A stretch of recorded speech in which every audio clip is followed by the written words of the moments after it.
So we're doing some work around the property today.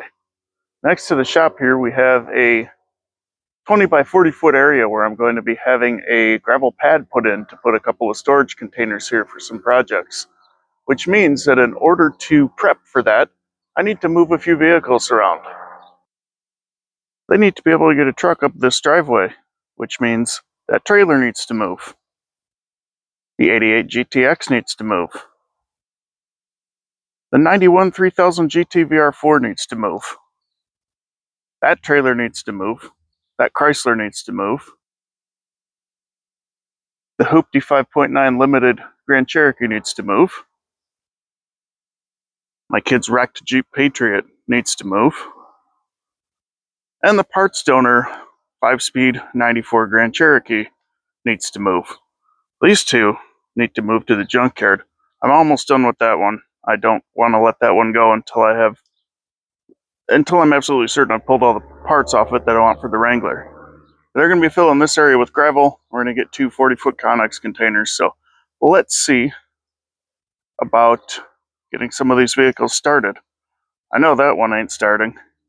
That one might, although the front tires are smashed back into the body, so driving it could be a little sketch. We may just drag it with the tractor. The Chrysler's not going to start because the engine's taken apart, which is how it landed here. That's a whole different story for a whole different video. But I think we're going to start with the GTX and the 3000 and then maybe the Jeep 5.9, and let's see what moves and what doesn't. So I bought this GTX on a whim. There's going to be a whole series on this guy because I think this is a really cool little car, but there were only something like 1,200 of these made, and even fewer surviving. This one is kind of a barn find car that spent some time sitting in a friend's driveway after they tried to get it going and then got tired of dealing with it. Let's get this battery hooked up. When I left this car a month or two ago, the battery was holding a charge. Oh, here's hoping that we can just fire it up and move it. It moves, but it's not ready to drive. You'll have to watch the upcoming series on this one to learn more about that.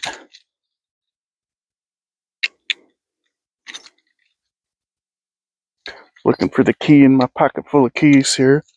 There we go. Alright, in the car. Let's get the key in the ignition. Hey, we have power. Hey, we have power.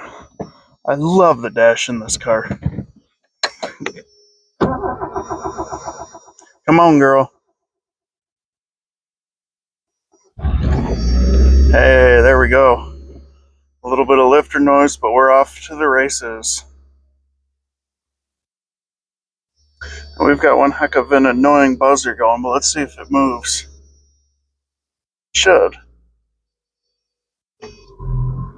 Come on. There she goes.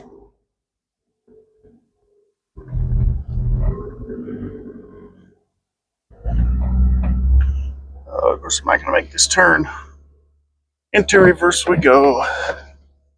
Power steering works. That's nice. That's not going to be the case in the Mitsubishi if that poor thing starts. Number one problem I'm aware of with that car is the steering line. That's got four-wheel steering and a lot of rust. And a Labrador who thinks that it's a good idea to stand in front of the car that you're moving because brain-eating bacteria would starve in her head. She's a very sweet dog, though. We're going to take this guy slowly but surely over to the other side of the shop and park it in a different spot in the yard. That clunking and banging, if you're hearing that, is expected, unfortunately, for this poor soul. I think we'll stop here, and you can find more about...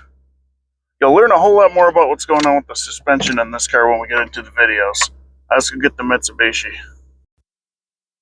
Alright, so Mr. Squishy here has been sitting for the better part of the last decade. There's a long story on this one that I'll tell in the video, but believe it or not, the car runs, or at least it did last time I messed with it. It's been sitting in its current spot for some time. But you can see it's had some rodent damage. I cleaned a whole bunch of nasty out from under the hood on this thing, but I have never met a car that wants to live more than this one does. And find the key in the pocket. That should be it there. And let's see if this poor old girl wants to bark to life today. Alright, we got buzzers and a cooling fan, and gas in this car is easily a decade old. Come on.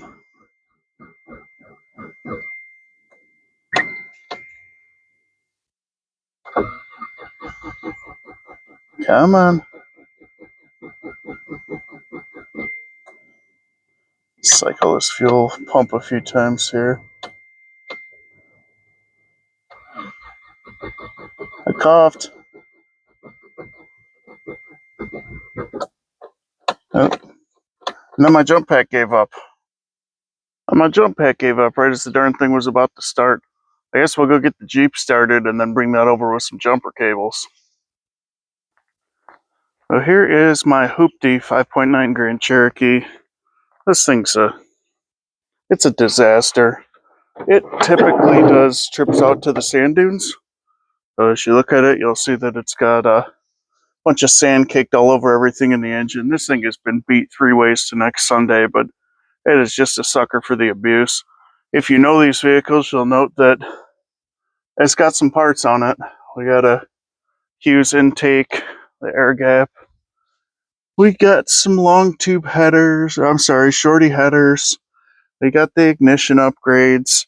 The engine itself is a stock bottom end, but it's ported and polished heads, and we're running the studded rockers and some other little toys.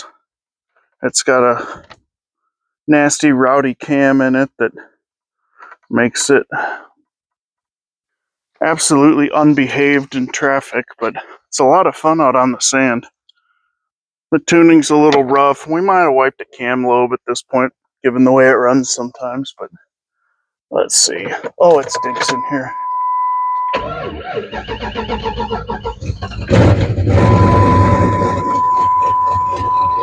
But like I said, the thing just wants to live. It's rowdy. It's taken so much abuse, but listen to this thing. I don't know how well the camera's picking it up, but she has such a beautiful chop. Anyway, let's see if it moves.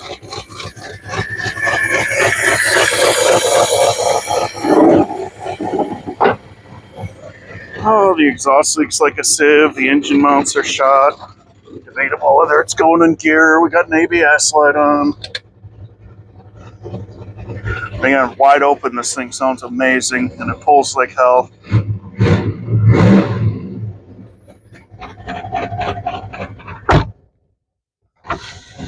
Alright, let's go jump start a Mitsubishi.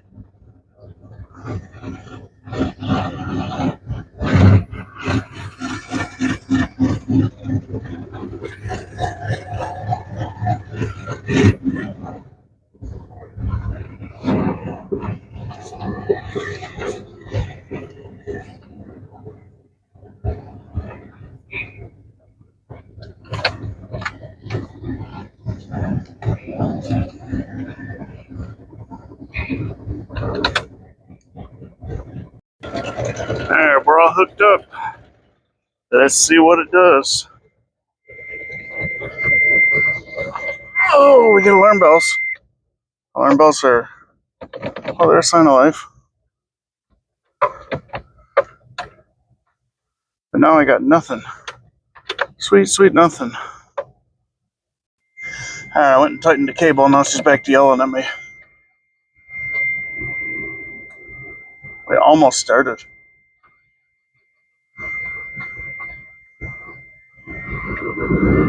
There it goes. Good. It wants to live. It's going to be a tougher one to drive on camera because the power steering doesn't work. I'll let her run for a minute and then disconnect those cables and get her moving here. The crazy thing to me about this car is, despite being in an absolute state, these hood struts, which may or may not be original Mitsubishi hood struts, they sure don't look very new. They work, and they work well. The hood is in like no danger of falling and causing decapitation. Just not something you'd expect.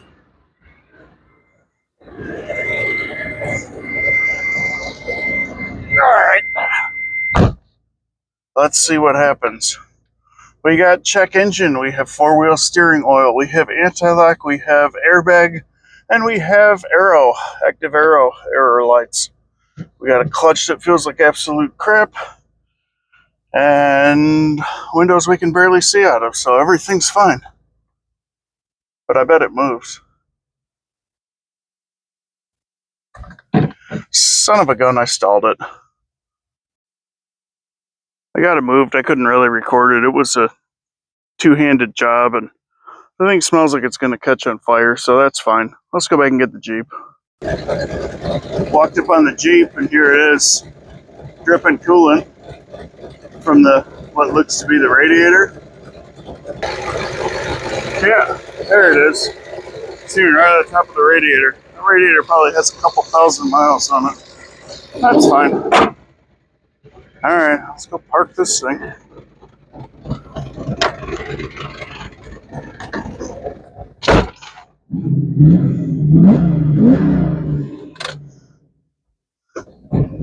Yes, Mom, that's completely necessary.